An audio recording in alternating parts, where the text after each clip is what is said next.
I haven't actually um, called you to arms yet, have I? I haven't issued the phone number and the invitation to contribute to the programme. It is a day upon which, as you can probably tell, my dander is up and my tail is bushy, so I don't actually need interruption. But I think in the interest of everybody's sanity, not least Keith's, we should probably take a lot of calls about the question of Boris Johnson's continuing appeal to people. I think off the top of my head, it was, I'd say, 62 out of about 180 ministers, parliamentary private secretaries, trade envoys and party chairmen resigned from their positions in July. So 62 out of 180, over a third of the government resigned in protest at Boris Johnson's awfulness.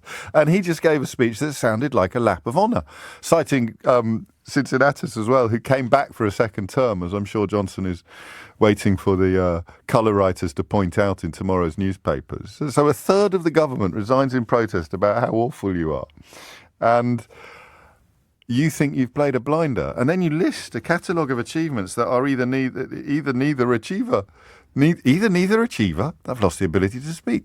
They're either not achievements, or they are blatant lies, or they're ludicrous embellishments, boasting about hiring police after being part of governments that cut the police service to the bone, making claims about 40 hospitals that have been routinely refuted, claiming that we are somehow world leaders on vaccine rollout when we're only fifth in Europe, and on it goes, describing the funds that are available for public spending, when not only has Liz Truss vowed to cut taxes while increasing public spending, something that most 6-year-olds try to do with their pocket money before growing out of at a rate of knots, but also it's a government with debts on a scale that have never been seen before. What are these funds he speaks of that are available for spending stuff? He talked about the rail links, which is a government announced some of which were being abandoned. I mean, it is North Korean in its idiocy.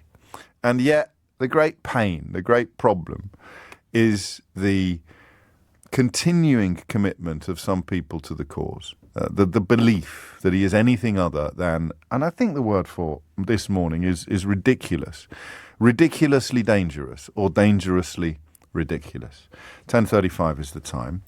So possibly, hopefully, improbably, for the very last time, you explain it to me. You explain how a man whose political career is a catalogue of scandal, lie, corruption and sexual incontinence, and I mention that because it used to matter in this country. It's not long ago that the constituents down in Norfolk were trying to get rid of Liz Truss because she, as a married woman, had had an affair with a married man, a fellow Conservative politician. That kind of stuff used to end careers. Just ask Cecil Parkinson. But not anymore. What happened? What you explain it to me. Or indeed explain it to my fictional coma patient who's just woken up after a 20-year snooze and needs to understand how British politics could have been brought so low. Or, of course, explain to me why I'm wrong about everything and his account of his own premiership and his analysis of his own achievements is actually accurate and he is actually brilliant and you're not actually Nadine Dorries.